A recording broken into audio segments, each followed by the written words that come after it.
Class 11 chemistry में आज हम नया चैप्टर स्टार्ट करने वाले हैं जिसका नाम है इकाई 2 परमाणु की संरचना, स्ट्रक्चर ऑफ एटम। इससे पहले जितने भी वीडियो अपलोड किए गए हैं वो सारे ही यूनिट 1 के थे। ठीक है, पदार्थ की मूलभूत संरचना। आज हम लोग इकाई 2 नया चैप्टर स्टार्ट करने वाले हैं और इसके बाद जितने भी वीडियो डाले जाएंगे वो सारे इकाई 2 के ही होंगे। ठीक है, तो आपको जो भी इकाई 1 से संबंधित पाठ के बारे में या जो भी संबंधित टॉपिक के बारे में देखना होगा आप इकाई 1 से देख सकते हैं। तो चलिए इकाई 2 परमाणु की संरचना के बारे में आज हम पहला टॉपिक स्टार्ट करते हैं। ठीक है, तो पहला टॉपिक है कैथोड किरणों की खोज या इलेक्ट्रॉन की खोज। किस प्रकार इलेक्ट्रॉन की खोज हुई या कैथोड किरणों की खोज हुई। तो यह जानने से पूर्व यह जानना आवश्यक है कि इलेक्ट्रॉन की खोज किसने की। तो सर जे थॉमसन ने इलेक्ट्रॉन की खोज की, उन्हें श्रेय जाता है इलेक्ट्रॉन की खोज का। लेकिन वास्तव में कोई एक वैज्ञानिक के द्वारा किसी भी चीज की खोज नहीं की जा सकती है। ठीक है, तो इलेक्ट्रॉन की खोज जे थॉमसन ने की थी। तो आज हम कैथोड किरणों की खोज या इलेक्ट्रॉन की खोज के बारे में पढ़ेंगे।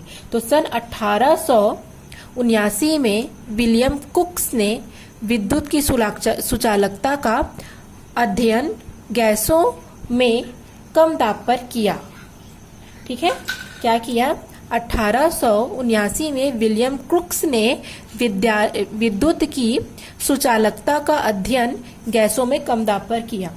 तो अब हम क्या करेंगे, कैथोड किरणों की खोज को हम एक चित्र के माध्यम से समझेंगे। ठीक है, लोग देख रहे हैं चित्र को। ठीक है, चलिए स्टार्ट करते हैं। विलियम क्रुक्स ने जो विद्युत सुचालकता का अध्ययन किया उसके लिए उन्होंने एक लंबी कांच की विसर्ग नली ली। इसको डिस्चार्ज ट्यूब या विसर्ग नली कहते हैं। जो आप देख रहे हो ये एक लंबी कांच की नली होती है जिसे विसर्ग नली कहते हैं। और इसके दोनों सिरों पर इन्होंने धातु के इलेक्ट्रोड लगा दिए और दोनों को सील कर दिया। आप देख रहे हैं इधर ऋणात्मक इधर धनात्मक, दोनों तरफ धातु के इलेक्ट्रोड लगा करके उसे सील कर दिया। और विसर्ग नली में एक क्या होता है, ऊपर देख रहे हैं पार्श्व नली जुड़ी होती है, पार्श्व नली से जुड़ी होती है और जिसको इन्होंने निर्वात पंप से जोड़ दिया। ठीक है, एक बार और बोलते हैं। विलियम कुक्स ने विद्युत की सुचालकता का अध्ययन करने के लिए क्या किया, गैसों को कम दाब पर प्रवाहित किया।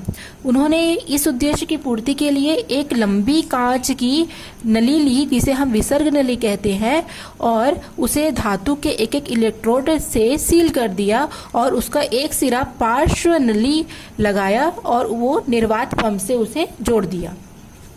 इतना क्लियर हुआ। अब क्या किया उसने, विसर्ग नली के अंदर, ये जो विसर्ग नली है उसके अंदर निर्वात का जो ये पंप है उसके द्वारा उन्होंने 0.01 मिली का निम्न दाब प्रवाहित किया। ठीक है, ये निर्वात पंप के द्वारा 0.01 mm के द्वारा निम्न दाब उन्होंने क्या किया, प्राप्त किया। अब विसर्ग जो नली है उसमें इलेक्ट्रोडों के द्वारा, देख रहे हैं आप यहाँ पर लगा है विद्युत धारा प्रवाहित हो रही है। इलेक्ट्रोडों के द्वारा उच्च वोल्टेज, कम से कम 10,000 वोल्टेज उन्होंने क्या किया, उत्पन्न किया।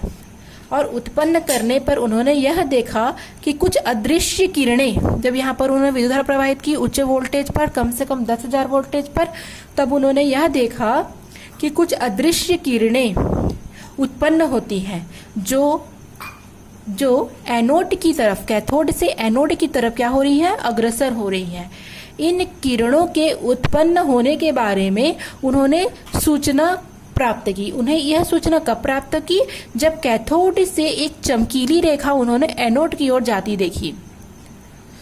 और उन्होंने यह भी देखा कि कुछ कण एनोड की ओर जा रहे हैं क्योंकि एनोड में कुछ छिद्र करने के करने पर इसके पीछे क्या हो रहा है, जिंक सल्फाइड का जो स्क्रीन है उस पर चमकदार बिंदु दिखाई दे रहा है। ये जो लगा है उसके पीछे उन्होंने जिंक सल्फाइड का एक पर्दा लगाया, पतला स्क्रीन लगाया, जिस पर एक चमकदार बिंदु उनको दिखाई दे रहे हैं। और कैथोड में से निकलने वाली इन्हीं किरणों को उन्होंने कैथोड किरणें कहा। और चूंकि ये ऋणात्मक सिरे से निकलती है इसलिए उसको इलेक्ट्रॉन भी कहा गया। एक बार फिर अच्छे से समझा रही हूँ, आप लोग अच्छे से ध्यान दे करके देखिए क्या हुआ। विलियम क्रुक्स ने विद्युत की सुचालकता के लिए निम्न दाब पर गैसों को प्रवाहित किया। उसके लिए उन्होंने एक लंबी कांच की नली ली और उसमें 2 धातु के इलेक्ट्रोड लगा करके उसे सील कर दिया और उसका एक सिरा उन्होंने जो पार्श्व नली जोड़ी और उसे निर्वात पंप से जोड़ दिया। ठीक है, बराबर लंबी कांच की विसर्ग नली ली, दोनों सिरों पर इलेक्ट्रोड से उसे सील कर दिया, पार्श्व नली से निर्वात पंप को जोड़ दिया। अब उन्होंने क्या किया, इस विसर्ग नलिका के अंदर उन्होंने 0.01 mm का क्या किया, निम्न दाब पर गैस प्रवाहित किया। और विसर्ग नली में यहाँ पर जब धारा प्रवाहित की उच्च वोल्टेज पर, तब उन्होंने देखा कि कैथोड से एनोड की ओर कुछ किरणें निकल रही हैं। इन किरणों में कुछ अदृश्य किरणें देखी जो कि हरे रंग की चमकीली रेखाओं के रूप में थी। और इसके पीछे जब उन्होंने जिंक सल्फाइड का स्क्रीन रखा, पतला स्क्रीन, तो उन्होंने देखा कि जिंक सल्फाइड के पतले स्क्रीन पर भी चमकदार बिंदु के रूप में कुछ कण पाए गए हैं। और इन्हीं कणों को उन्होंने कैथोड किरण कहा। चूंकि ये ऋणात्मक एनोड से निकल रही, कैथोड से निकल रही थी, इस कारण इन्होंने इसका नाम इलेक्ट्रॉन भी रखा। और जो उच्च वोल्टेज है वो 10,000 वोल्ट का प्राप्त किया गया। ठीक है, तो आप इसको शब्दों में अगर लिखना चाहें तो यहाँ पर लिखा हुआ है, एक बार मैं आपको रिवाइज करवा देती हूँ। सन 1879 में विलियम क्रुक्स ने विद्युत की सुचालकता का अध्ययन गैसों में कम दाब पर किया। इस उद्देश्य हेतु एक लंबी कांच की विसर्ग नली लिया, जिसके दोनों सिरों पर एक एक धातु के इलेक्ट्रोड लगा करके सील कर दिया। विसर्ग नली में एक पार्श्व नली लगा होता है जिसको निर्वात पंप से जोड़ दिया जाता है। विसर्ग नली के अंदर निर्वात पंप के द्वारा लगभग 0.01 ml या मिली का निम्न दाब प्राप्त किया गया। विसर्ग नली में इलेक्ट्रोडों के द्वारा जब उच्च वोल्टेज उत्पन्न करने पर यह देखा गया कि कुछ अदृश्य किरणें कैथोड से उत्पन्न होती हैं तथा एनोड की ओर अग्रसर होती हैं। इन किरणों को कैथोड किरणें कहा गया और ये किरणें हल्के हरे रंग की प्रतिदीप्ति उत्पन्न करती हैं। चाहे तो आप इसको स्क्रीनशॉट कर सकते हैं, फिर बाद में इसे नोट्स बना लीजिएगा प्रॉपर तरीके से। ठीक है, अब हम लोग कैथोड किरणों के गुण के बारे में पढ़ लेते हैं इसी चित्र के माध्यम से। ठीक है, तो सबसे पहला पॉइंट हो जाएगा कैथोड किरणों के गुण में। इसी चित्र के माध्यम से आप देख रहे हैं सब सीधी रेखा में जा रही है कैथोड से एनोड की ओर। तो पहला पॉइंट हो जाएगा कैथोड किरणें सरल रेखा में गमन करती हैं। ठीक है, इससे हमको यह प्राप्त ज्ञात होता है कि कैथोड किरणें सीधी रेखा में गति करती हैं तथा वस्तु अगर ठोस वस्तु को बीच में रख दिया जाए तो उससे टकरा करके ये परछाई उत्पन्न करती है। क्योंकि आप देख रहे हैं कैथोड से एनोड की ओर ये सीधी रेखा में जा रही हैं, तो पहला पॉइंट हो जाएगा कैथोड किरणें सीधी रेखा में गमन करती हैं और जब इनके मार्ग पर कोई ठोस वस्तुएं हम रख देते हैं तो वो क्या करेंगी, उनसे टकरा करके प्रतिछाया या परछाई उत्पन्न करती हैं।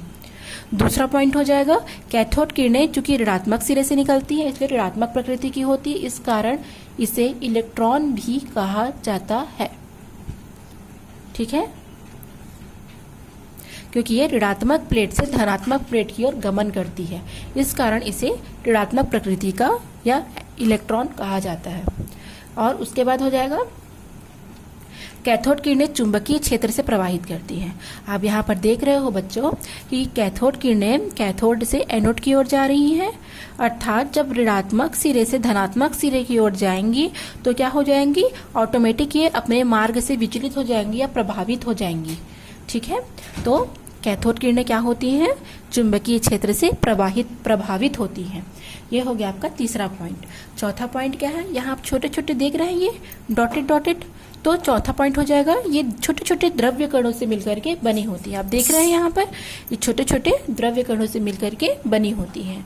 ठीक है, और क्या देख रहे हैं हम कि जब हम उच्च वोल्टेज का विद्युत धारा प्रवाहित करते हैं तो जो कैथोड किरणें हैं वो टंगस्टन, मॉलिब्डेनम, प्लेटिनम आदि कठोर सतह से टकराती हैं तो क्या उत्पन्न करती है? एक्स किरणें। जब उच्च वोल्टेज प्रवाहित करते हैं तो क्या होता है? कैथोड किरणें टंगस्टन, मॉलिब्डेनम, प्लेटिनम आदि कठोर सतह से टकराती हैं तो एक्स किरण या एक्सरे बोलते हैं वो उत्पन्न करती हैं। ठीक है। अगला पॉइंट, ये गैसों को आयनित कर देती है, अर्थात जब गैस प्रवाहित किया जाता है तो ये गैसों को आयनों में परिवर्तित कर देती है। हो गया क्लियर? अगला पॉइंट है, ये फोटोग्राफिक प्लेट को प्रभावित करती हैं। जब फोटोग्राफिक प्लेट को इसके क्षेत्र में रखा जाता है तो वो उसे क्या करती है? प्रभावित कर देती हैं। ठीक है। और जब इसे विसर्ग नलिका के बाहर कांच पर कुछ अन्य पदार्थ जैसे जिंक सल्फाइड, कैडमियम सल्फाइड आदि पर रखते हैं तो वो हरी प्रतिदीप्ति उत्पन्न करती हैं। तो आप 6-7 पॉइंट ही अगर कर लेंगे तो भी इतना क्या होगा आप लोग के लिए? पर्याप्त होगा। तो लिख लीजिए आप यहाँ पर, कैथोड किरणें सरल रेखा में गमन करती हैं, कैथोड किरणें ऋणात्मक प्रकृति की होती हैं, कैथोड किरणें चुंबकीय क्षेत्र से प्रभावित होती हैं, कैथोड किरणें छोटे छोटे द्रव्य कणों से मिलकर के बनी होती हैं, कैथोड किरणें एक्स किरणें उत्पन्न करती हैं, गैसों को आयनित करने का भी गुण पाया जाता है, अर्थात गैसों को आयनों में परिवर्तित कर देती हैं और फोटोग्राफिक प्लेट को प्रभावित करती है। इसे आप स्क्रीनशॉट ले सकते हैं। तो ये आज का टॉपिक कंप्लीट हुआ। आशा करती हूँ कि आप लोग को अच्छी से समझ में आया होगा। अब हम नेक्स्ट पढ़ेंगे प्रोटॉन की या कैनॉल किरणों की खोज। आप इसे नोट्स बना लीजिएगा।